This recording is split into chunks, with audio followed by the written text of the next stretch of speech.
We are happy to welcome participants and guests from many different countries to the first Cultural Asia Zoom conference on the rich culture of Central Asia and the South Caucasus. We will start our program now with Raushan Orazbaeva. She is professor at the Kazakh National University of Arts in Nur Sultan, honored artist of Kazakhstan, and musician and composer.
Dilorom Mamedowa from Uzbekistan to be with us, but unfortunately, due to some technical problems, she was not able to connect with Zoom.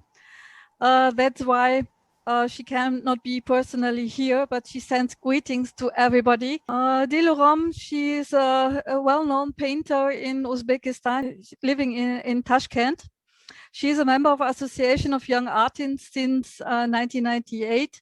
And of the Croatia's Union of Artists of the Academy of Art of Uzbekistan since 2003. Her trademark is the painting of traditional mahalas in Uzbekistan and other traditional motifs. She likes to play with light in her works. One of her main topics are doors of the traditional old houses of Tashkent, like this one.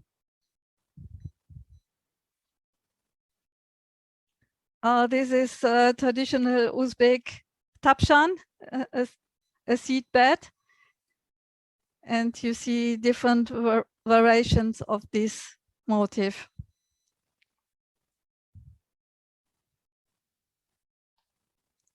This is Dilorom in her studio. And this is also made in her studio.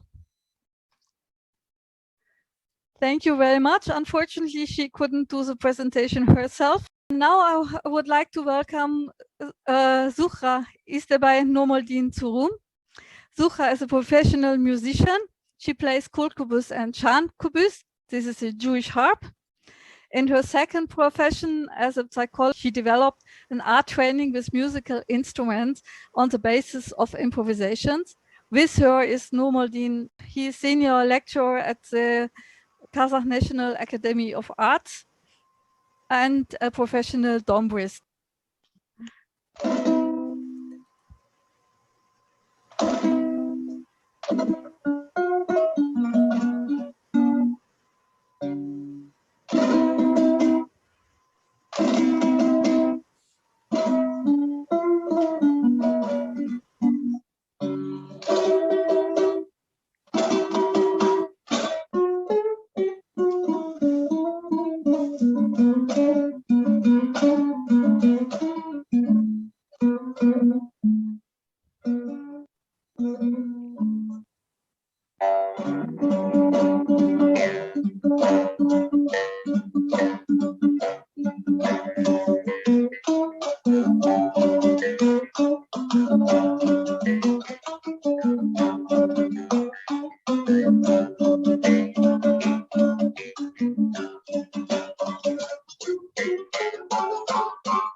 Hello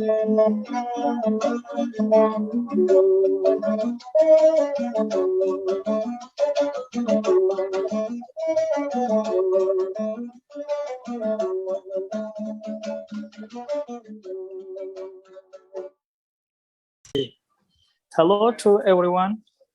My name is Anwar Purbanov. I'm from Uzbekistan and live in one of the beautiful, small and standing city in Bukhara. I'm master of metal chasing, and now our shop located on the center of the old city. And I have been carving from my childhood. It was 1994 when I was 11 years old, and the metal carving workshop located near of our shop. When I come every day from school, I watching enjoyed how the master do this craft. And that time I decided to learn this craft. I like it by heart, and still I do that craft for the moment. And one thing, I for 27 years I have been studying this craft, but still I cannot say I fully learned this craft. So this is a little bit short information about myself. Now I want to show you my work and give it a little bit information to understand to our work. You're welcome. So for the moment, I am started to do one of the old Bukharan pattern, name of Islami. This is the one of the school of Bukhara, one of the famous in the world, because before in Uzbekistan was three school, one of the Kukan, one region, second is Kharazm, third is Bukharan school. Through three schools, three different pattern. The people, they understand, look at the flowers, which the school is belong. So this is the Bukharan pattern to how I started to do this craft. First, I put it these plates made by, usually I use the 2 or 3 metals. This is bronze, copper, but for the moment I use the brass. I put it with the helping to fire on the good on these plates, you see. And then I'm finding the center of the plates with special tools named of calipers. That's the one of the important tools in our work to find the center and to give it the helping line is very important one. And then I make it the plates divide the piece which I needed, and one piece I take it and draw it on the craft paper, and from the craft paper I take it from tracing paper, and with the copy paper I copy all of them step by step. Do you see? 1, 2, 3, 4, 5. And then I'm just started to carve. I need for the carving is not so more tools. It's just the hammer, 100 grams DC. And then we call the pencils from the iron. As we have looked at the flowers I sharp, and here you can see the sharpening stone I sharpened. Every pattern before carve I put on the paper. You can see this is the one of the my last work. Is very interesting one. When I now started to do it, I'm just draw it on the paper. And look at that. All of them is old Bukharan pattern with tiny works. And that's one is one part, one half is for square.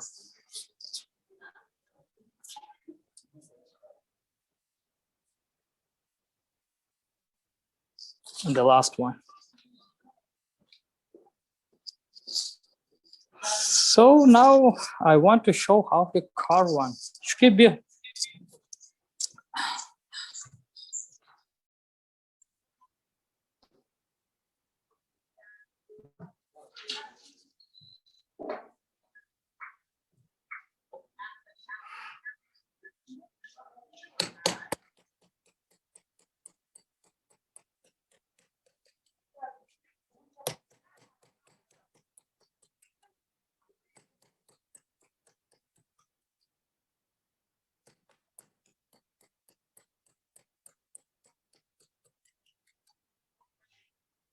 I hand over the microphone to Feruz Temirov. He is a master of miniature painting, also from Bukhara, Uzbekistan.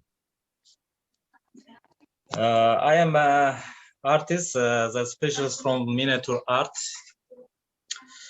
So in first is a conference, I told a little about my works, and I showed this some pictures. And just now, if you want again, it's I tell little about miniature painting, and I show you it's a process. What I do here is, for example, just I am making this picture. This is a tree of life, pomegranate tree. Like this. Okay. This is a tree of life, symbol fertility, symbol richness, symbol happiness, like this. Just I show you the second variant like this.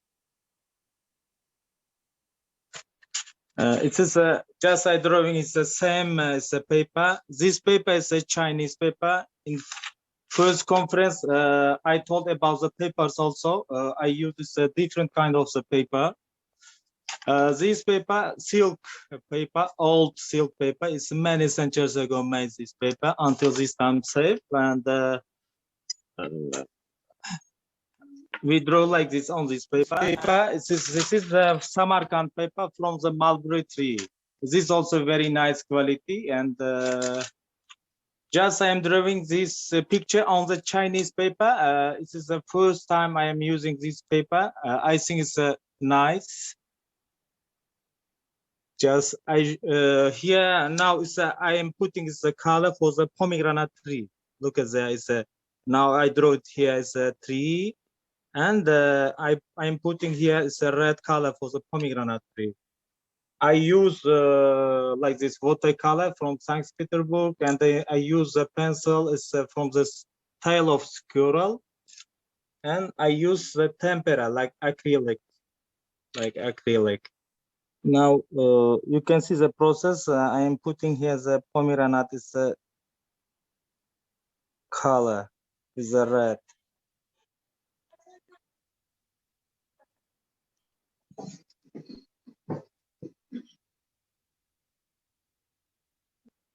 The process like this, I put this color to, and I draw is another details like this. So, and also I show you like this. The design is a pomegranate tree, and in last conference, I showed you the process drawing is the face peoples.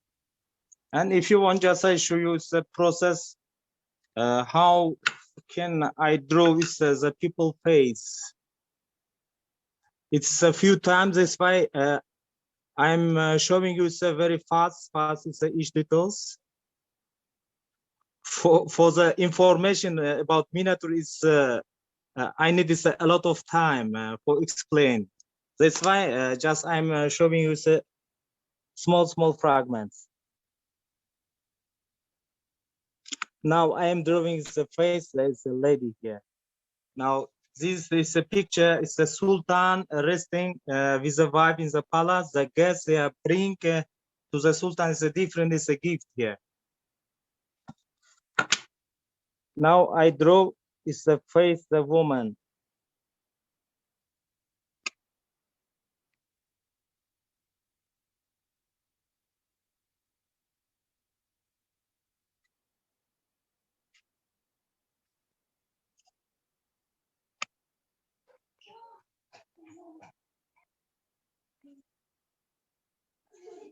First I draw with the red color, then I finish with the black is a color.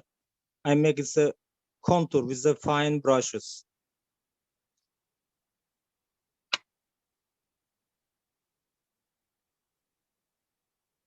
Some stories about the pictures. For example, this picture. Here, look at I drew here the Silk Road. Here's a caravan.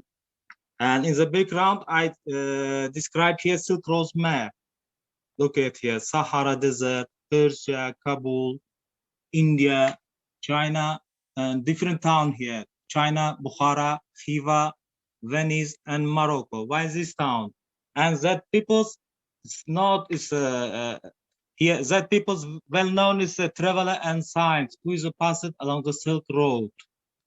The first guy, he's Chinese traveler and geography, Chan Chen, who is invented and who is big in the Great Silk Road.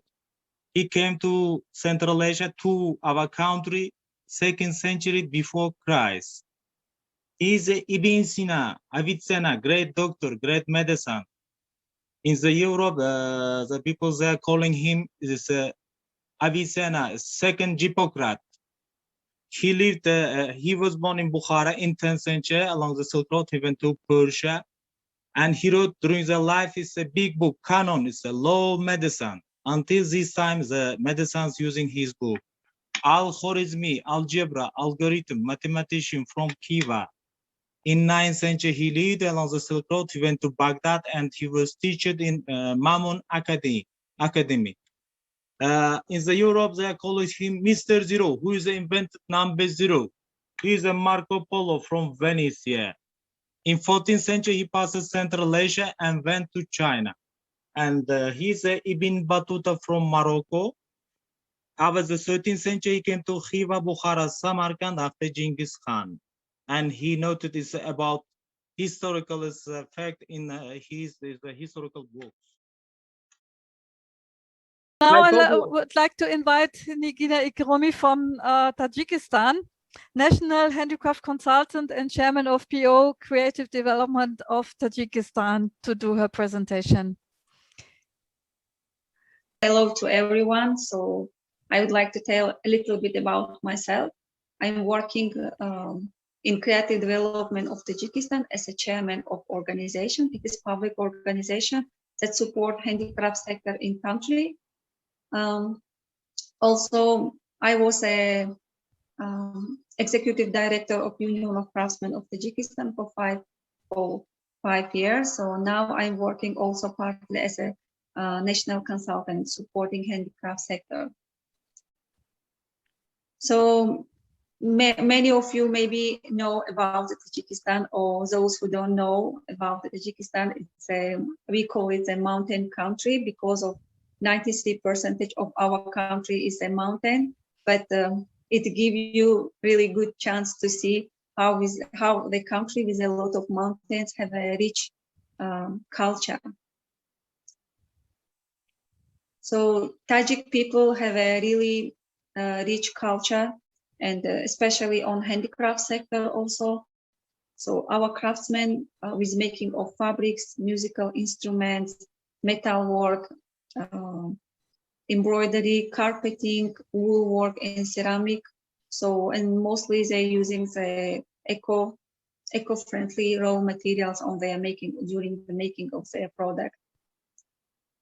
Also, in Tajikistan, every year happening a lot of festival, cultural events, fairs, handicraft fairs, government competitions, and especially the last 3 years, our president announced 3 years from 2019 to 2021. It is a folk art and tourism rural development years in our country. So these sectors quietly getting improving than the other years. Our people now, our artisans at home starting accepting the local tourists also. Now everyone know that it is pandemic years, pandemic everywhere. So it give us really good chance also to improve the local tourist and the local touristic potential. So people going to the artisan's house to take the master classes, for example, pottery making master classes to introduce with the master's life, and like this we can preserve our cultural and our crafts, and at the same time it will be really good support to our artisans also. Here I would like to show you one good map So it was made by one of our artisans. She's also as an expert working, Munira Akilova. So this is a embroidery map. So in this map, you can see easily how even still our embroidery is different from each other, depending of the region. The north and from the west, so it's all different depending on regions. So here I also bring some samples of our Suzani also that our artisans making in the next page. So here, so these artisans make this type of embroidery in north part of the country. So one group of artisans making it, and next page here another type of embroidery. So I bring the samples, just a few samples, and in the next page you can see different type of embroidery. It is Lakai embroidery. We call it Lakai embroidery, but it is cross stitching. So in one of our regions, also people doing still cross stitching. And in the next page, this is also embroidery chakan. Chakan, we call it chakan, and chakan from 2018 years. This type of embroidery, it was inscribed on the representative list of the intangible culture heritage humanity in UNESCO. So this is, I put this map, it is not the final version of the map, but this is a really interesting map that we are now doing it and we are finalizing it. It is our silk map, how the silk and ikat weaving, atlas weaving is in Tajikistan is developing now. Not only ikat, also the silkworm, cocoon, also developing of cocoon in Tajikistan. I just put some photo for illustration. And then in the next page, also one of our crafts that our artisans is making, it's the jewelry work, metal work. So now you can find a lot of also jewelry artisans who make a really beautiful jewelry works. Some of them also already got the UNESCO Seal of Excellence. This master that I put the photo of his product, he got the UNESCO Seal of Excellence. This is work of Dilorom, one of our artists. Yeah, this is his just other sample of his work. So if you see in pictures, he also used the Suzani patterns, Suzani embroidery designs, and to bring it to the jewelry work. And in the next page, I will just bring some sample of the carpeting. We also do a lot of carpeting in Tajikistan and out of wool, merino's wool also. So, and now some of our other different partners, organizations, developing in and modernizing the products. So here you see some of the one of carpet that make recently with a new design, with pomegranate design, with 100 pure eco-friendly products. So here in another page, you can see another sample of the carpeting. Yeah, now our artisans start making it with a new way to that people can use it in their house, in the interior also. So, and they are also considering to make it on it, to prepare it for export. So this is some samples of their products as well. And another type of is our art, it is a woodwork. Wood carving is also really popular here in Tajikistan. So in Ystybay, we have a Ystybay city. This is the product of one of our master in Ystybay. We call this city is a craft city because in only one this small city exists 103 types of craft and more than 30 streets named by artisans, handicraft streets. It's really interesting. So when you will visit Tajikistan, we will be happy to give you more information and to guide. So another picture. So it was really small. Yes. Someone is writing about the Pamir. Yeah, and Pamir. It is the in one of the territory of Tajikistan. We call it roof of the world. That yes, you're right.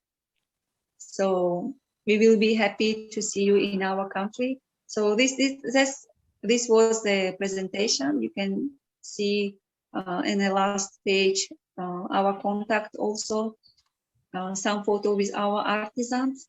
I've just put some photo with our artisans that we work in the database of our organization. Now we have a 1,500 artisans that we are actively working with some part of them, and we would like to grow this number and to work with more artisans. And in the last page, you can see our contact numbers also. So if you would like to have some information, more information, we will be happy to provide it to you. So, or if you have some questions, we will be happy to answer. Now I would like to invite Meimankhan Beken to be with us. She is from Kazakhstan, living in Austria, and she wants to be a bridge between her home Kazakhstan and her other home Austria, and to make the true values of the nomads tangible. She organizes groups for playing fairy tales from Kazakhstan through spontaneous theater dramatic. I'm playing now Zhetegin. It's Kazakh instrument. It's very long.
Shukurillo.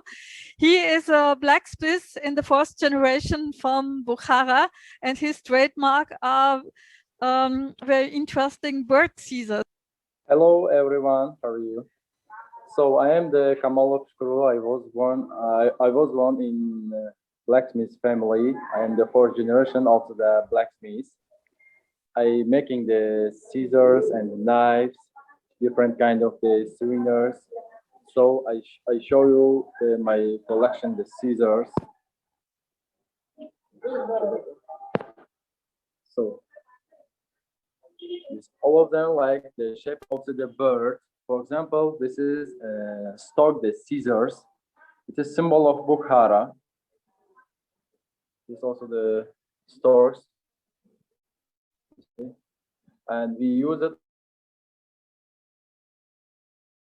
also the scissors made by the bronze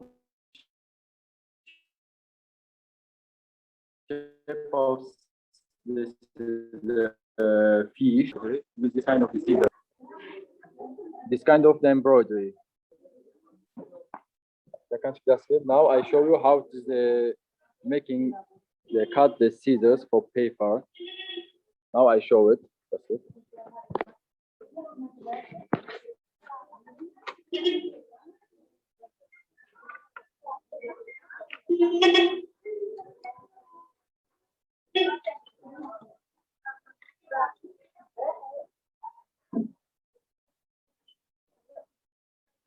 It's very comfortable for use for cut the different flowers. It's easy. We use with this kind of the scissors. We cut the paper like that for golden embroidery. This is. And we have also the knife. We make knife. This is small knife for kitchen and for traveling. It's butterfly knife. This is the name, butterfly knife. We use this is a wood. It's mulberry tree, and this is yellow. It is a copper, and this is a metal stainless steel. Okay. And we have also this kind of the scissors. The shape of the bird. This is a stork. The stork is symbol of Bukhara. Singing the scissors. And this is just for souvenirs for paper. It's also decorated very well. It's all of them my work.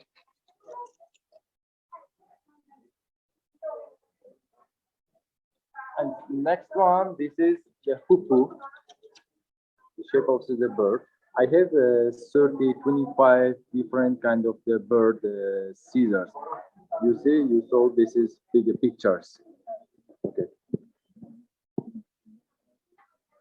All of them, it is my work, my idea. I use a different, like the bird scissors. And I show you how it is the making.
I'm working every day like this kind of the scissors making, and I also make different kind of the knife.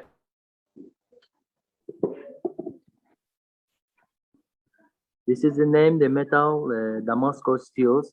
Here, different kind of the metal. We use it for 3 different kind of the metal. We use the carbon steel. It's very strong and very high quality. And the handle, it is a deer horn. And this is a bronze here. And this is a shape style for cooking. Kitchen knife. It's very comfortable and very high quality. And this one for hunting. You see, you saw it here different pattern. It's not the same, different. This is a handle. It's a walnut tree.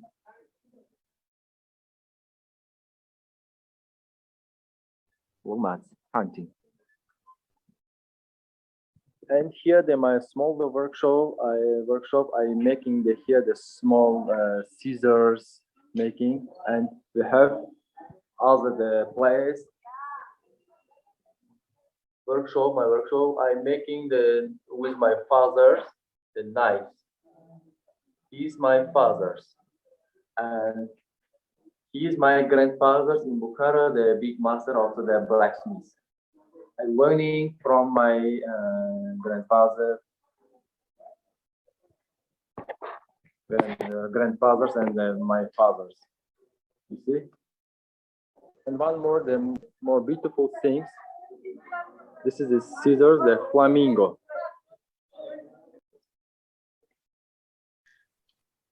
Welcome Rustam Muzafarov to go on with his presentation. He is a master of ceramics in the 7th generation in Shahrizabs, and he will give us interesting information about the typical flame pottery from Shahrizabs. Assalamu alaikum, dear participants of the conference. This is my big plate, my lovely big plate. This is style of Shahrizabs. I would like to introduce myself. I'm Mr. Rustam Muzafarov, a follower of the Shahrizabs school of ancient and traditional pottery in the 7th generation of the pottery dynasty. Today, I will explain to you the specific of our art ceramic of applied art and has a long history and tradition. Uzbekistan is one of the richest places in Central Asia in preserving the rich heritage of ceramics. Craft centers of each oasis have long been formed on the territory of Uzbekistan. The Great Silk Road also made a significant contribution to the development of the culture of the peoples of Central Asia, in particular ceramics. According to the method of production, pottery is divided into 2 main types, glazed and unglazed. Unglazed pottery has an ancient history. From the end of the 8th century to the beginning of the 9th century, glazed pottery was widespread in the cities of Muzafarov. In the 9th, 18th centuries, this style gained artistic perfection and high technological quality. From the 20th century, in the territories of modern Uzbekistan, the basic schools and the centers are created. A.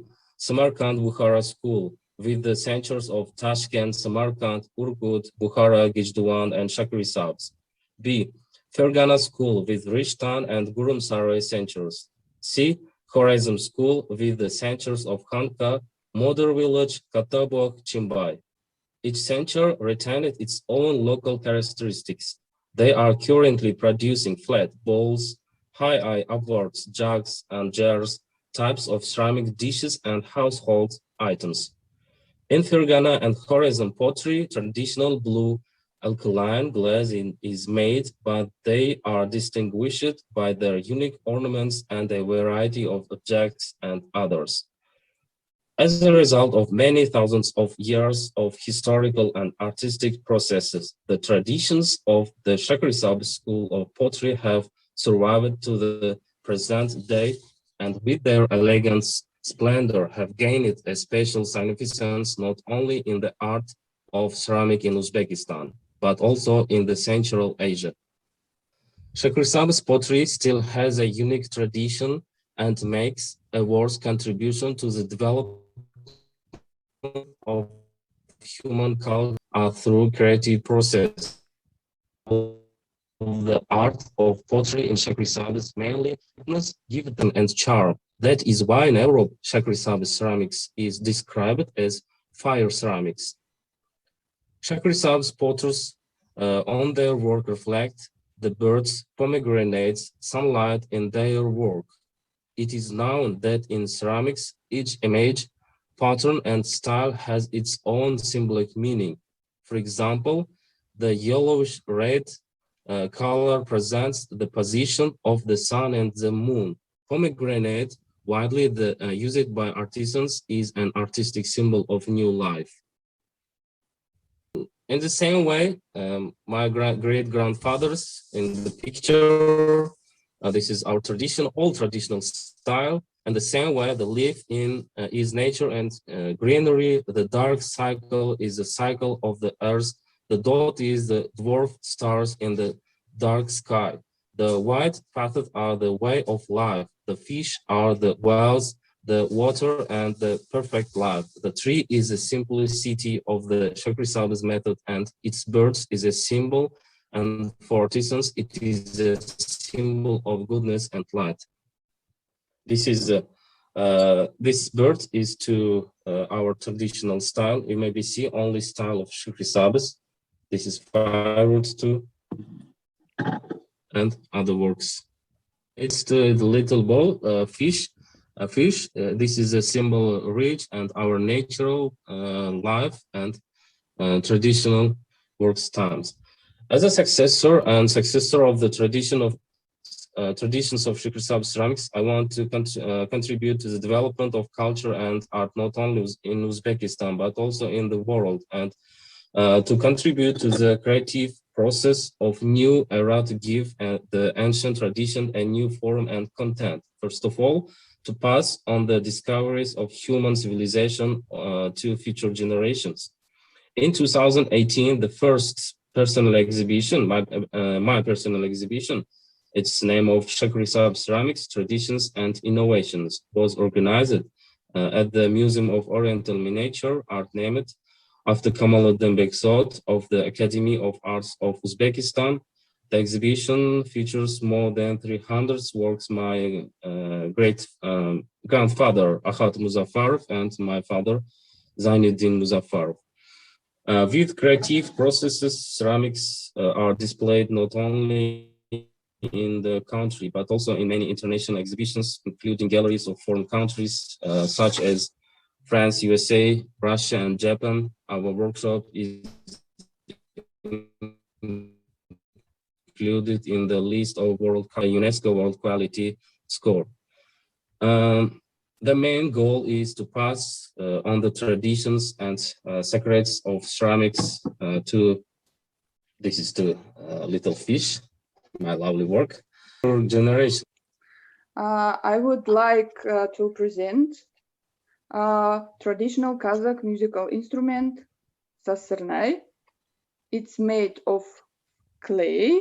Its look similar. It's an Austrian instrument which is called ocarina. I'm going to perform a composition Karlagash by Ahmet Jubanov. Karlagash means swallow in Kazakh. I hope you will enjoy it.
Dana is not only the initiator and the co-organizer of this event, she is also a fantastic musician, as you hear now. Now, the next artist to welcome is Katja Daniela Hillebrand. She will perform Uzbek dance. She graduated from the Choreographic Academy of the Navoy Theatre in Tashkent, studied dance with famous masters like, for example, Kurbanov, and her repertoire includes dances from Khwarezm, Fergana, Bukhara, Sorkandara in Uzbekistan, but also Oghur dances, Afghan dances, and also Persian, as well as dances from Tajikistan and Azerbaijan. Now she will perform a dance from Bukhara, as she told me before. Ich will euch einen Tanz aus Bukhara zeigen, Shodiana. Das ist ein alter Tanz von der Akilov-Familie.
The next artist to welcome is Sahib Pashasade.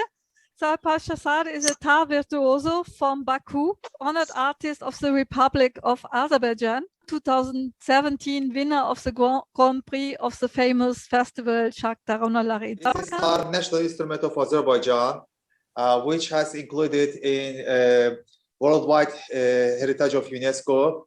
And tar is very universal instrument. It's possible here is to play exactly mugam, and despite mugam, it's possible to play its other composers, famous composers in worldwide, like Beethoven, Schubert, Tchaikovsky, and etc. But tar is traditional instrument. It's here this have a lot of collectors game. I want the collectors game, and I want to show you some of, and after I will show you a short of mugam. Maybe this is collector. The name of Azerbaijan is language Mizrav. This one I want to show you. This one.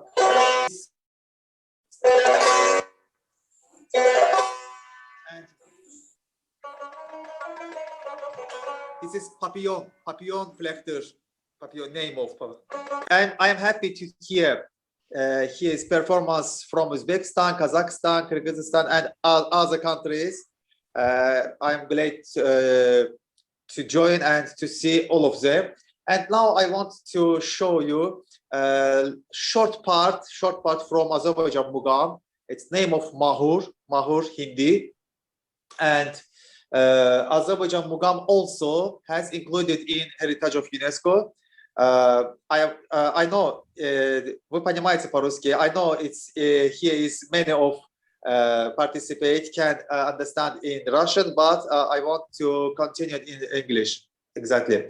Okay, now I want to show you a short part of Mugam, and here is I'll show you a technique of tar. Technique possible of tar.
The next speaker on our list is Cengiz Azidov from Kalmykia. He is working on an open access publication of ethnographic fieldwork materials from Kalmykia, Xinjiang, and Mongolia. So today I would like to shortly tell you about my activity and the Commission of Vanishing Languages and Cultural Heritage. So it's a big, huge initiative from Austrian Academy of Sciences. So let me then show you. It's on the screen. I will turn now the demonstration.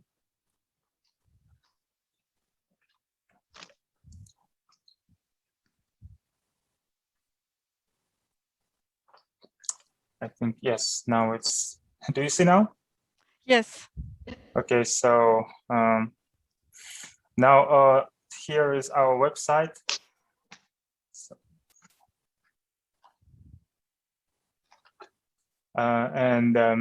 Here this our website, and here you see the collections, which includes like different media collections from different parts of the world, and we're working with the different languages. Like here you can see the varieties from Greek language, the Bulgarian varieties, Serbian, Bosnian, and so on. And here I'm work with the Oirat Kalmyk or Oirat Mongolian or Western Mongolian language.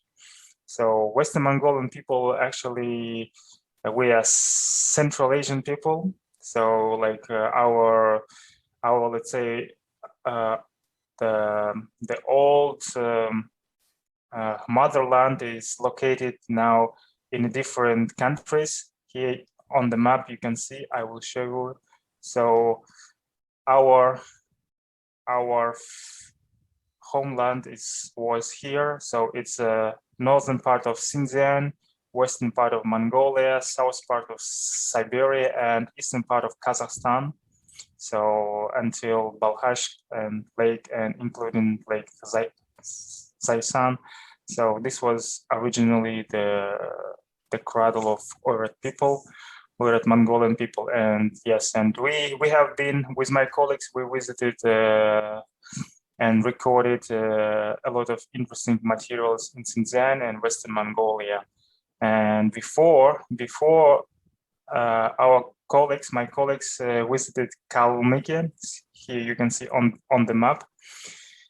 Visited Kalmykia and recorded also a lot of interesting interviews on different topics. And here I would like to show you some the structure. So from the main page we can go to now available Kalmyk collection and Xinjiang Oirat collections. Soon in the nearest days we're going to publish some few videos from Western Mongolia.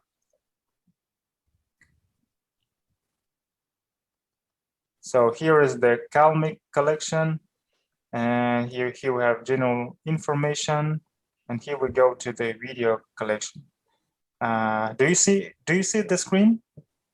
Yes, we can see. Okay, good. So in a video collection, we have a different, let's say, subdivisions, and here we have instrumental music, customs and traditions, and folk songs, and so on.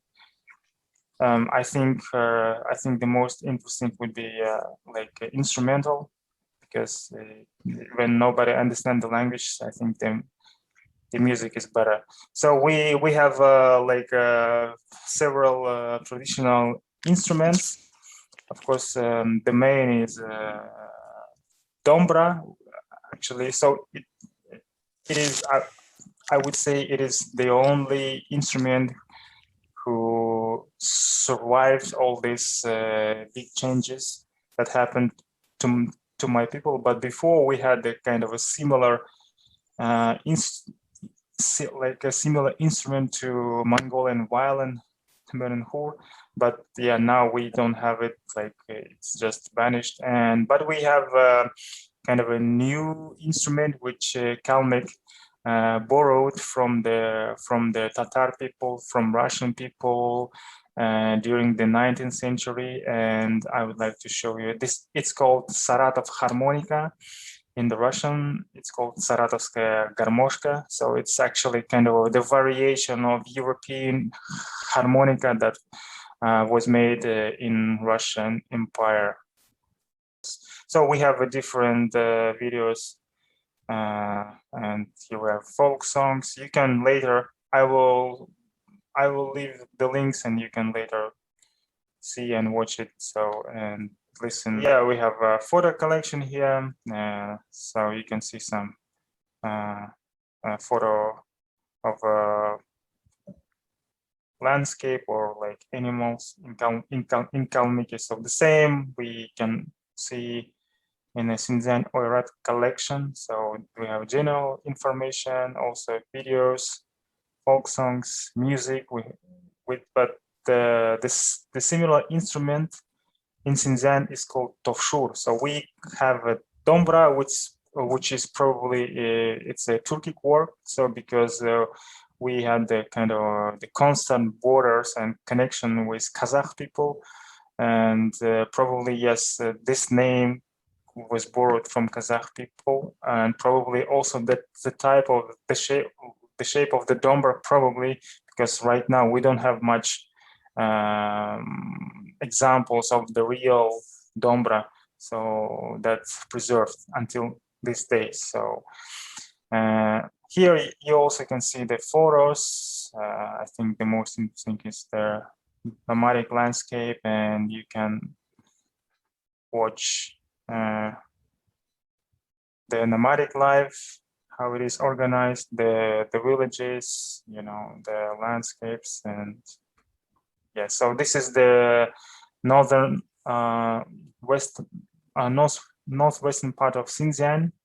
It is the location close to the city of Khoboksar, which is actually located in Ili Kazakh Autonomous Region. So it's in Xinjiang. It's now kind of everything is mixed. Like, I mean, in terms of the territory and populations of the Oirat Mongolian people, Kalmyk people, they live very close to Kazakh people, and sometimes very close to Uyghur people.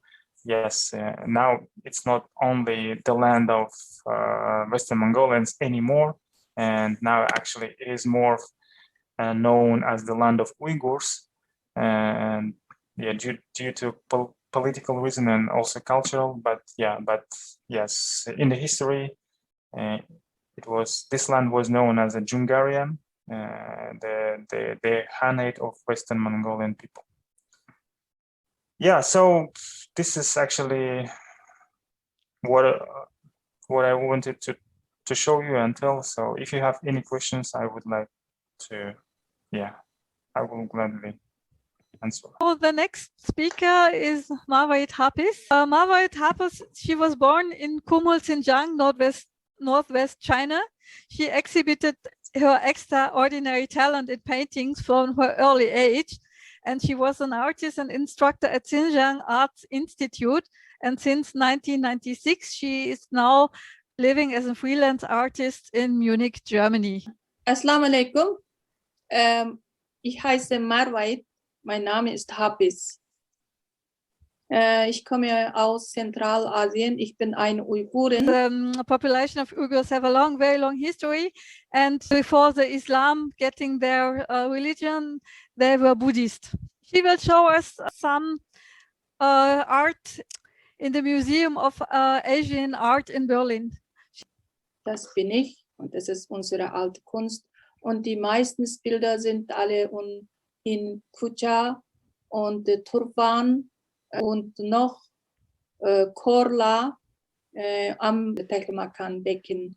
Most of the paintings are from the northern part of the Taklamakan desert, from the area of Kucha and Turpan and Korla, from 2nd to 12th century. Many of the historical artifacts are now in the museums in different kinds of the world and can be seen there. Ja, jetzt ich zeige.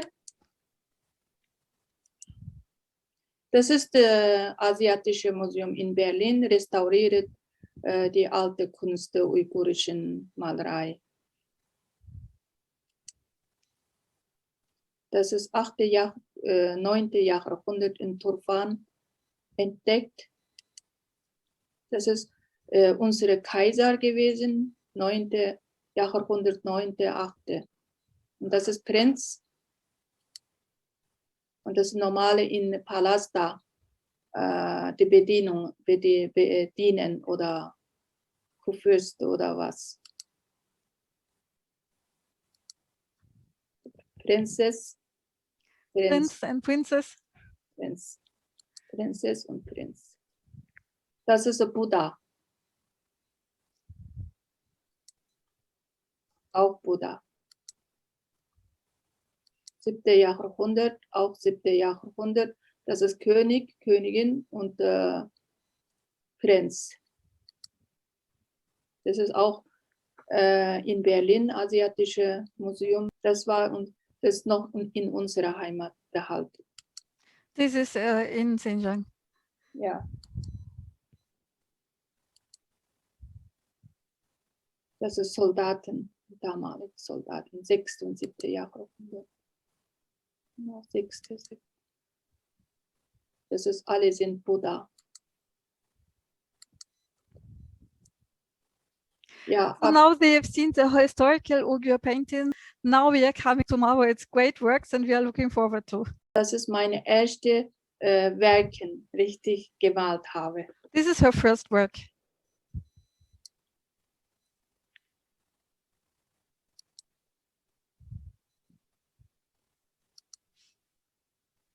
Die roten Punkt, das heißt, das ist schon verkauft. The red point means this paintings is already sold.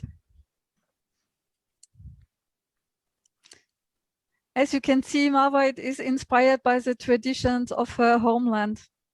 This is meine selbst Portrait. It's her self-portrait. Sind meine Freunde. Her friends. Uyghur musicians. Das ist aus meiner Heimat.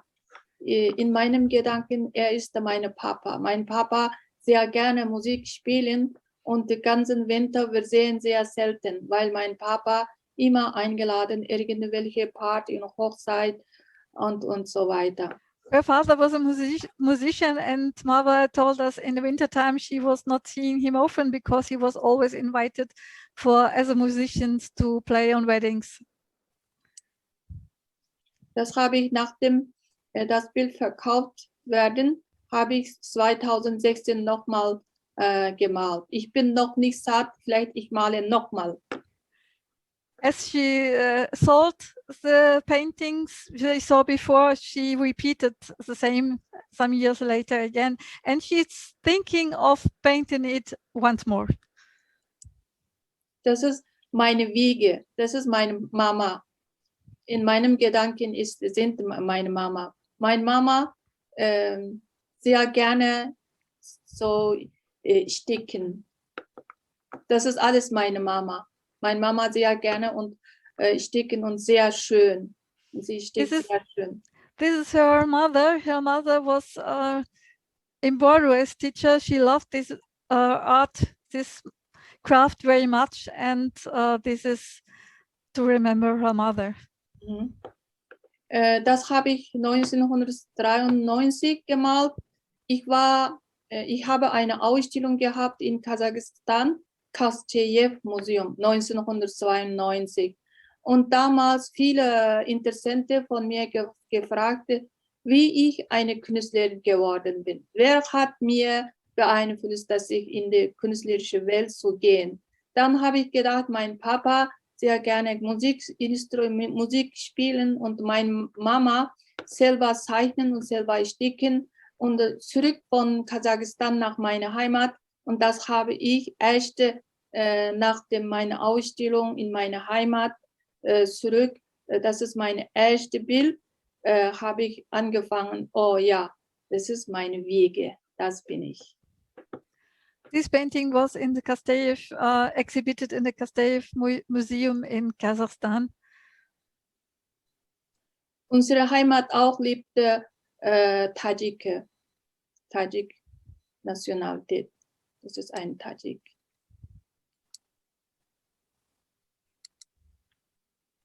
Ja, das möchte ich vorstellen.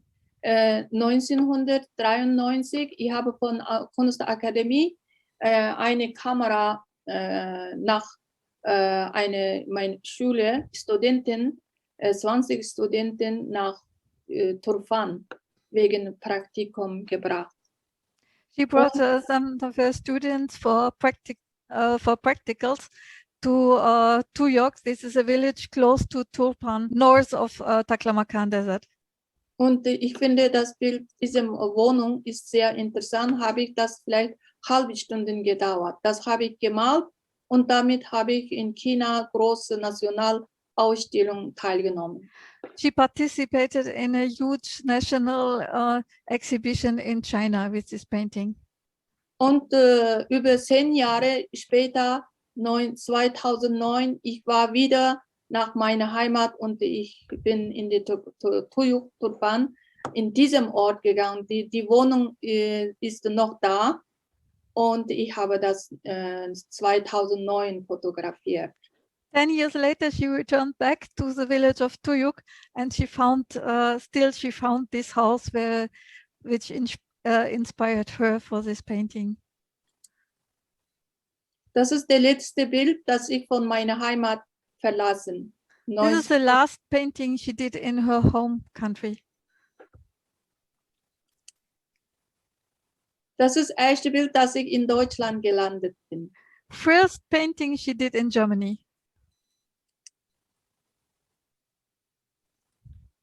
Ab 1998 dann habe ich in Deutschland so viele Bilder gemalt und ich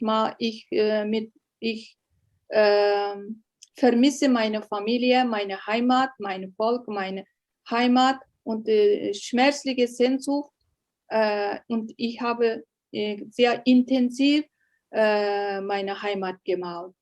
When she came to Germany, she was missing her homeland very much, so that's why she started to paint traditional motifs from her homeland as she was missing it so much.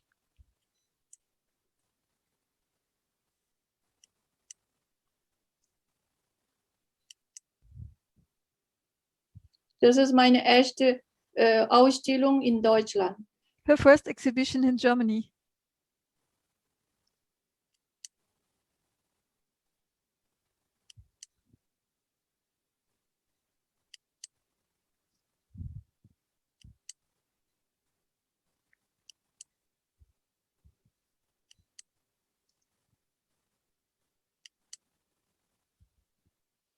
Das Bild in München, Haus der Kunst, ausgestellt. This painting is exhibited in Munich in House of Kunst, House of the Art in Munich. Ich habe jedes Jahr stellt aus, aber ich habe nur ein Bild aufgenommen. She's exhibiting there every year.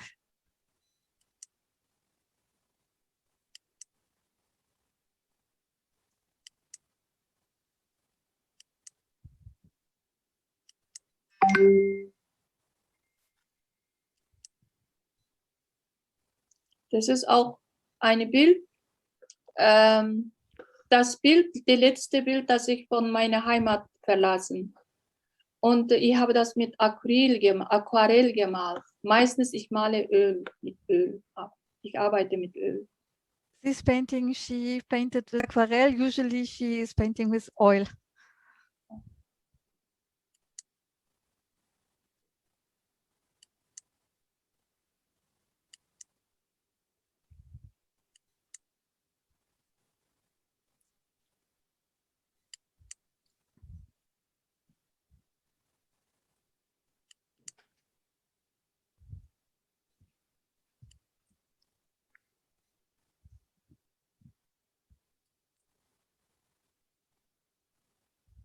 Das ist meine Heimat, Etka, Kashgar, alte Stadt. This is the old town of Kashgar in Marwai's homeland, Xinjiang.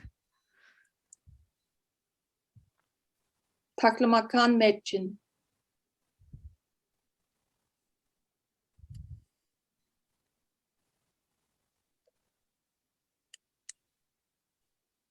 Das ist meine Erschaffungsseele. Ich möchte mich wie ein Stück Ziegelstein in die Wände meiner Heimat einmauern lassen. 2009 in Turfan habe ich das. She says she would like to be like a stone in the wall of her homeland. This she said 2009 in Turfan.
Sehr schön.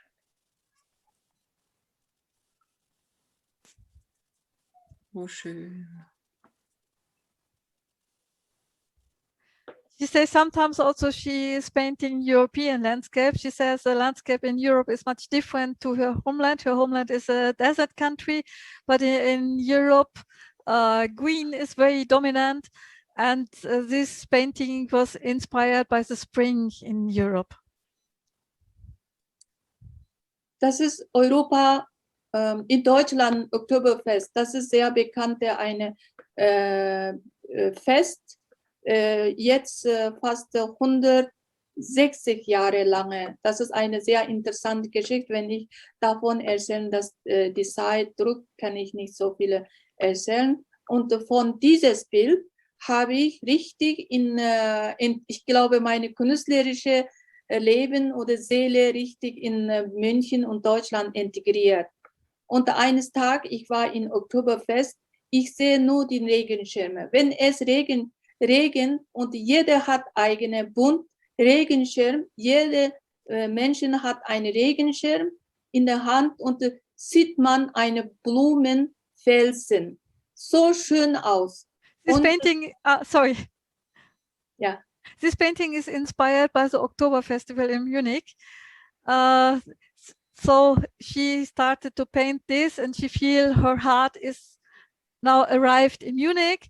And she, what she wants to point out, she painted these umbrellas because for her, these colorful umbrellas are like flowers. Yeah.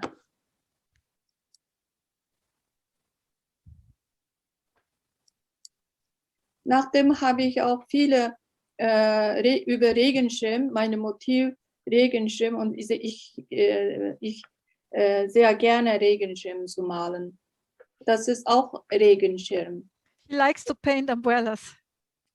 This is also umbrellas.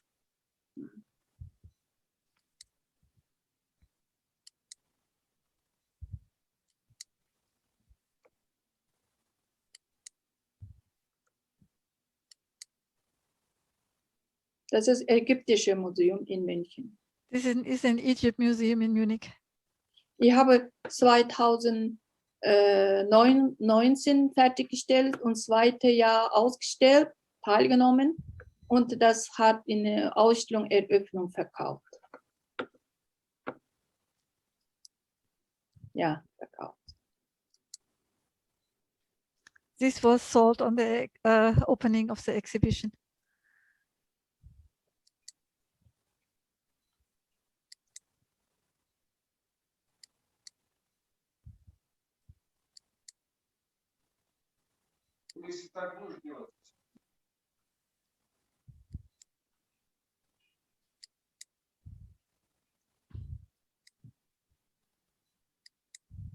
Das ist mein Studio. This is her studio in Munich.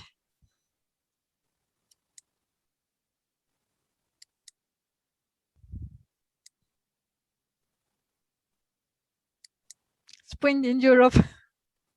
Das ist meine letzte Bild. Bis heute, gestern habe ich das fertiggestellt. Und This is her last work. It is finished yesterday. Onur Muren from Inner Mongolia, and she told me she would like to first introduce herself by herself in German, and I will translate it later. Ich möchte kurz meine traditionelle Instrument vorstellen. Das ist eine mongolische traditionelle Pferdkaufgeige und auf Mongolisch heißt Maronhor. Und das ist eine Bogenstriche zweiseitige. Dieser Kasten spielt laut. Die Seite aus Nylon und über 80 Seiten. Und die obere halten von dieser holzenden Verkauf, hier so, gezehrt werden. Und die Form, die rechteckig und ein bisschen leicht trapsförmiger. So. Ja, können wir Aber gut sehen. früher, Danke. die vorne ist aus Leder, bespannt Holzrahmen. Und aber jetzt modern, alles aus Holz gebaut. Vorne. In former times it was leather. Oh. Und bei Halten, das ist Zwischenknie, so. Und dieser Instrument ist sehr wichtiger Musikinstrument der Mongolen und gilt alles einer Nationalsymphon der Mongolei. Ja, danke. Onur will play a Mongolian folk song on the Morenkur, the Mongolian horsehead violin. It is a two-string box lute that is bowed and adorned with a wooden horse head at the top and the neck. It is the most important musical instrument of the Mongols, and it is considered as a national symbol of Mongolia. And we will hear it now. Und ich spiele jetzt ein mongolisches Volkslied.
Now the next speaker is Zinaida Hirza.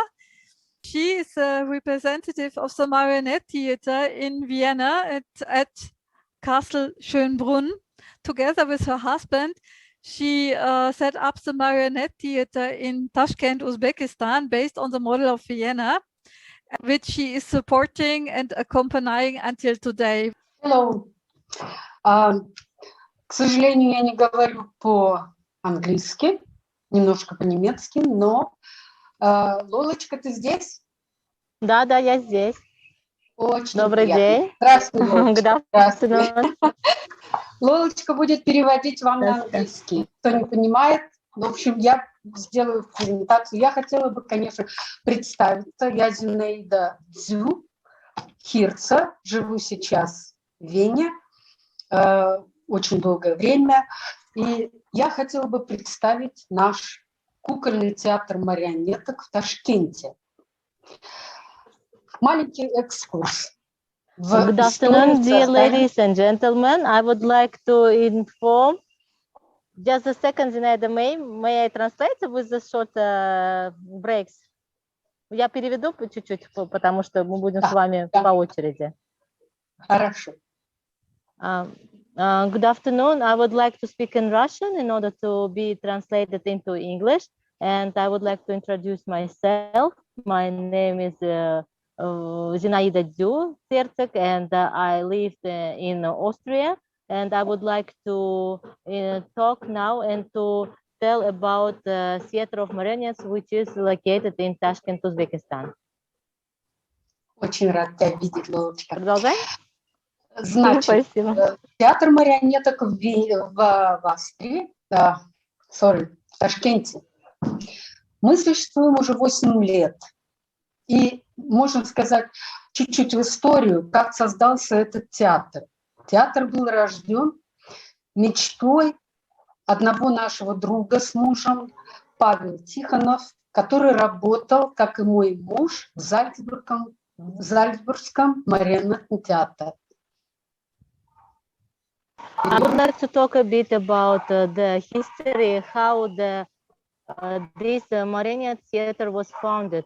We already exist for 8 years in Tashkent, and it was the idea of creating of such a theater in Tashkent, Uzbekistan, was by our great friend, which also worked in Salzburg Marionette Theater, Pavel Tikhonov. A person who helped. Secondly, who helped us to create this project, it was in 2013 when the young entrepreneur, now he's also the founder of our theater Marionette, he helped us to create and open this theater in Tashkent, in Samarkand Darwaza shopping mall. This is a part of his social project of this young entrepreneur. And thirdly, the very important person who contributed a lot, it is my husband, Werner Hirzer, who is also the director of the Marionette Theater in Vienna, and also, of course, the director in the Marionette Theater, it is Syrym who helped a lot and contributed a lot. And after joining the theater really developed and been known within the city. And of course, not letting alone our group members, it is the actors, and they all not only from the capital of the city, they all from all over the country, they all over with different capabilities, they are very talented, and of course they are the great part of our theater. And we all together are working hard in order to bring the success of the Marionette Theater, which bringing the spiritual senses of the Eastern world, and of course the energetic spirit of the Western world on the crossroads of the Silk Road. And the complicated techniques and supply of the Marionette theaters is not easy, and these technical standards are being used in many countries in Europe, especially of course in Vienna. And these specialities and these standards of techniques being brought to Tashkent also, to Marionette Theater in Tashkent as well. Now it means it is the biggest theater in Central Asia. And also I would like with honor to announce that the technique of playing of such theater is being protected and announced as also the UNESCO's heritage, cultural heritage. Marionette, it is not just a doll, it is like an instrument, musical instrument. And in order to be a master of this playing the marionette, you need to have a big and experienced skills, and you can start from the beginning and make it like a masterpiece of playing that marionette. The stage itself, from where the actor works, it is 2 meters. And via this 2-meter thread, the marionette gets into life. And it is very impressive. And at the end, even of some of our performances, the spectacular says that they even felt that the marionettes are alive and they're just playing their own roles without any help of the actors. And we can say that the Marionette Theater, it is like any drama theater, but in a small scale. So it is bring the same spiritual, impressions, and gives us special same like kind of very a lot of emotions. It has the same characteristics of from the technical part, from the sound and lights and staging, everything like in the real big drama theater. We have already staged the 8 performances, and it is a really big achievement. And it is not easy to create within the short period of time 8 stages already performances. What is unique with the Silk Road Marionette Theater in Tashkent, that the actors, they are not just an actor, they are universal people, like, because they are not only acting, they already creating these puppets, they're creating the dolls, they're creating their costumes, they give the sounds to these marionettes, and they're creating the stage backstages. So they're doing a lot of things besides being just an actor. We are now announced the application for a new group of actors. And if you have anybody who are interested and would like to be a part of this, our great team of this theater, you're very welcome. Maybe you have some friends whom you can recommend us, and please welcome to contact us. The Marionette Theater in Tashkent, it is the identical copy of the Marionette Theater in Vienna, as we've been working here in Vienna, supervised all details in the theater to make and create the same thing in Tashkent. Of course, the pandemic also affected the theater as well, and there was a rental which been increased in the Samarkand Darwaza Mall. Due to this fact, we had to move and to close our theater there, but all, as it said, to the best. And the founder of the theater and the sponsor, he decided to build the totally new building even for the theater. And Eco Park, I can say this is a really great and beautiful project in Eco Park, and we're all looking forward to see it and to welcome the guests. We already will open our doors to a new theater on the 1st of June. Please welcome all of you there.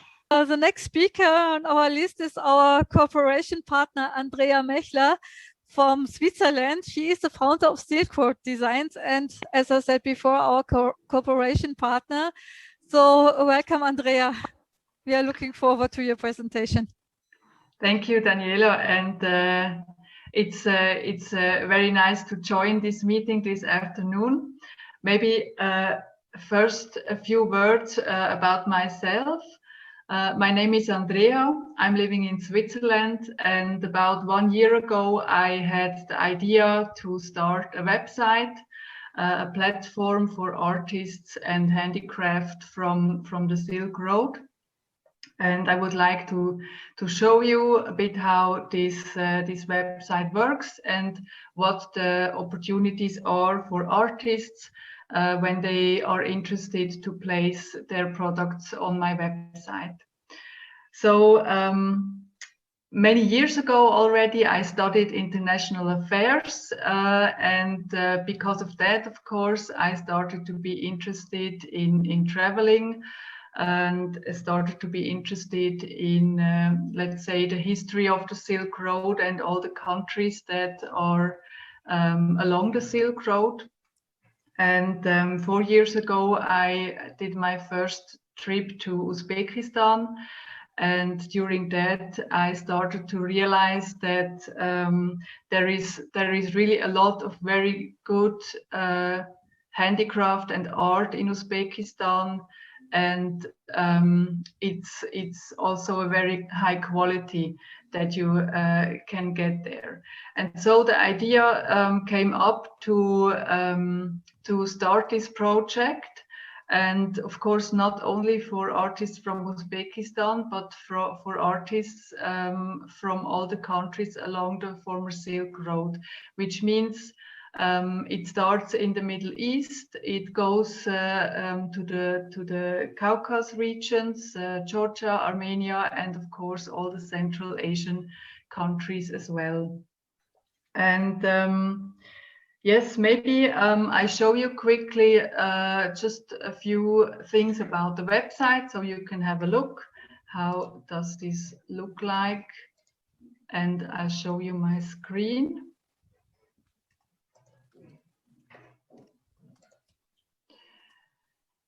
So this is the website, and actually I was very lucky to find a young designer, a woman who helped me to make a professional design for this website. And as you can see, the website is mainly in the color white, because as you know, the handicraft and art of Central Asia is very colorful, and there are many different patterns. So we wanted to have quite a clean look of the website in order to bring the different art and handicraft that it looks really well. And of course, you can see some artworks of Feruz, Temirov and Anwar Purbanov here, because they were the first two artists who joined my project. Maybe you ask yourself, what's about these black lines that we put on the website? Actually, there are two meanings of these black lines. We thought about one option is it's a silk string. So every arty, every handicraft and every artwork is hanging on a silk string. And of course, the other meaning could be that the black line is like the Silk Road itself and guides us through different artworks that we find along the Silk Road. And here you can see the list of artists that we currently have on the website. We put the website online in October last year, so it's almost half a year that we have it online, and we have 4 or let's say 3 artists, and one is actually a group of artists. It's a group of Kyrgyz women who create this sheerdak out of their sheep wool, and they are also placed on my website. And of course, I'm interested in placing more and more artists on my website. I'm currently having a talk to a woman from Georgia who is creating tablecloth, and also another woman from Uzbekistan again who is waving things. And there are many more to come. That's my hope. And it's also a good opportunity now for me to present this website to you. And if you are interested yourself, or if you know people who could be interested in placing their products here, please feel free to contact me. You find all the details on the website itself how you can contact me, and then we can talk to each other and see how we want to build up our collaboration. So just a few words about this website, and we go on with music now. Aida Shakanbek, she's a young musician from Kazakhstan, living in Sheffield, England now. She's a multi-instrumentalist and a singer. I'd like to introduce this instrument and sing with a song with dombra. This instrument is called dombra.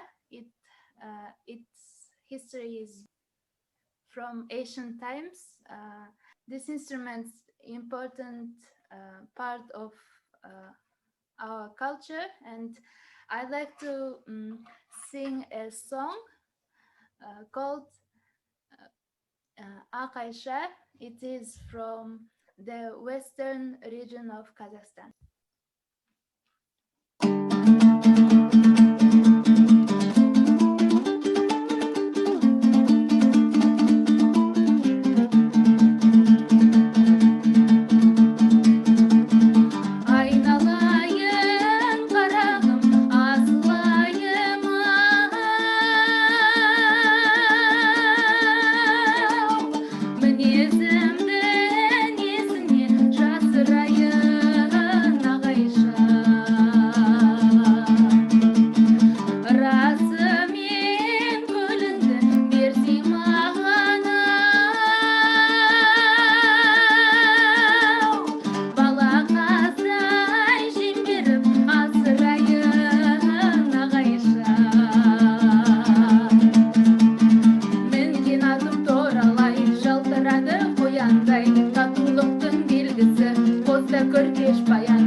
Thanks a lot to everybody being with us today, to the great participants.